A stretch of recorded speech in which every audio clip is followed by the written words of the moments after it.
Hey folks, it's Maxie here and welcome to another TEW2020 video. You join us today for the go home show of AEW Lightning as we head towards the Tag Team Spectacular. An epic night with many tag teams in action on the night. We are going to have mostly just tag matches, 2v2. Of course, the main event is a triple threat tag match. Might even have a Casino Royale, I'm not too sure at the moment. We'll see what comes available. But a good show tonight, hopefully it does well. Obviously that triple threat match. Matt Jackson, Pentagon Jr and Kenny Omega setting up for that main event matchup at the pay-per-view. So without further ado, let's jump into it. AEW Lightning, time to strike. So we're sold out in Rochester, New York, and we have our usual pre-show matches. Ilya Dragunov picks up the win over Colt Cabana with the Torpedo Moscow 41 as we start to build up Eli Dragunov. We saw Orange Cassidy pick up the win over Jack Evans with a super kick, and this was a 70 rated match. Nice 80 performance from Freshly Squeezed. We saw Chris Statlander defeat Allysin Kay in 803 by pinfall. This was a 43. The Alien picks up another victory. We had the tag team of Hikaru Shida and Riho in action as they defeated Indy Hartwell and the newly departing to WWE, madly enough, Leva Bates.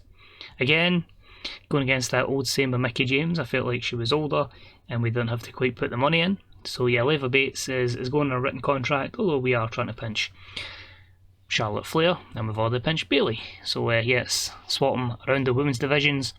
But the win there for Shida and Riho in a 48 rated matchup. Next up we had the Prophecy in action, Jacob Fatu and Brian Pillman Jr. And they defeated the Acclaimed in 13:57 when Jacob Fatu pinned Anthony Bowens with a Samoan drop. At 65, a fairly critically acclaimed main event, I believe. Time for the show itself. Here we go, we start off with La Sombra Almas and John Moxley trading words in a sports entertainment style, which brought us an 87 rating. Moxley came across well, La Sombra did not do well without the script. It's just them continuing to talk about their feud. John Moxley says he's going to just keep beating the crap out of La Sombra, but he says La Sombra has 4 weeks and he's frustrated that it's going to take that long, but you know, big occasion, a double or nothing. La Sombra can set the stage, he sets the matchup type, and no matter what it is, John Moxley is going to destroy him. So 87 is we just give them the night off and just give them that promo segment. Opening contest of the evening was abysmal, but it was the team of the Fashion Empire's Dr. Britt Baker, DMD, and Chelsea Green defeated Maki Ito and Maya Yuki in 6:53 when Britt Baker pinned Maya. Just a 34 here because of them all being pre-show workers, so we need to get them over. Maki Itoy with the best in-ring performer. Ito, I keep saying Itoy, Ito with the best performance. 34 overall. After this, we get a promo from 4 of the 5 members of the Fashion Empire, of course forgetting Peter Avalon. But Mercedes, Britt, Chelsea and Diona just talk about what the Fashion Empire continues to do. And Mercedes says it doesn't matter who wins out of Shayna Baszler or Saraya, whichever one of those teams wins, she'll be ready to face them at double or nothing. So 45. Moving along, El Generico and Alan Angels in a mask match. Not for masks, they just seem to all be wearing masks. But El Generico picks up the win in 5:28 with the Brainbuster. 48, simple. Give Generico some more momentum after his debut. We then had Scorpio Sky in action. He took on Eddie Dennis, who we've got on a handshake deal because of the Rev Pro situation. Scorpio Sky, the AEW Live Champion, wins in 7:32 with Blackout. 67, reach for the sky, Scorpio Sky with another win. Then another squash match. Walter this time picks up the win over Austin Gunn with a golden bomb in 5:07.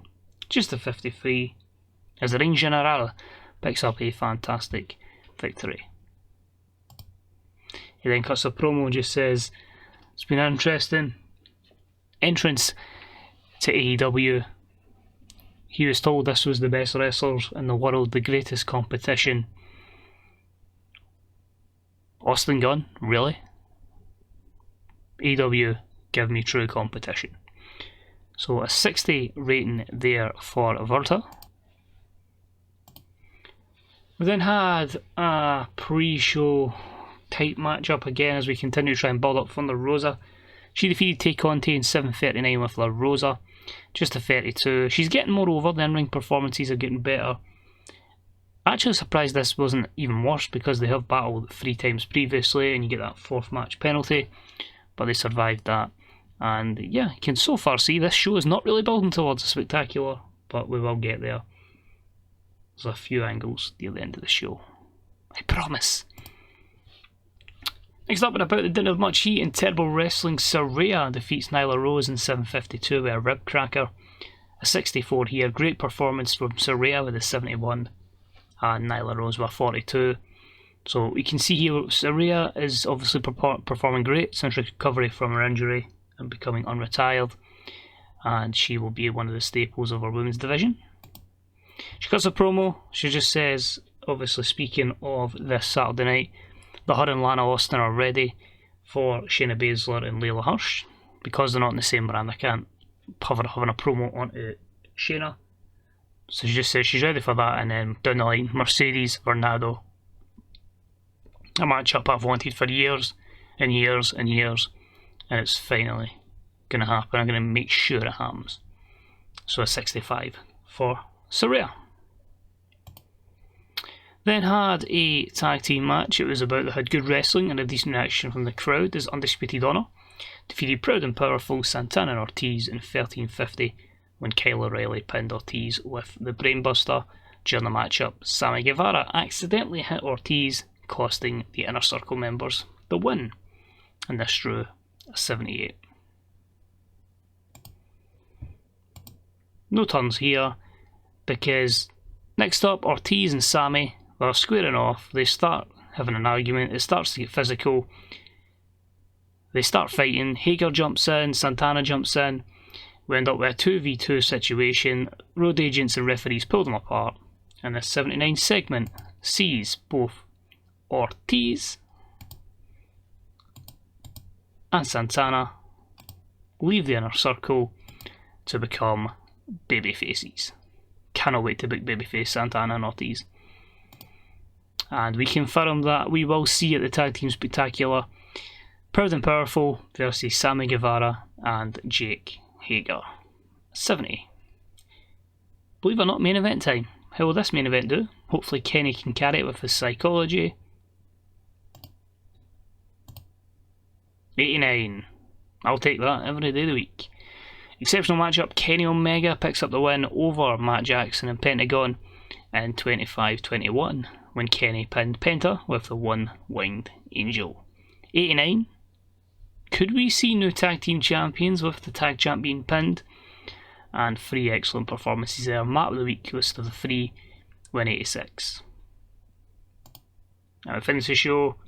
Kenny offers to shake the hand of Cody, says, hey, can we just do this one time, be on the right page, win the tag team championships, but Cody Rhodes refuses and he walks off. These two need to team with each other just 1 month before they go to war.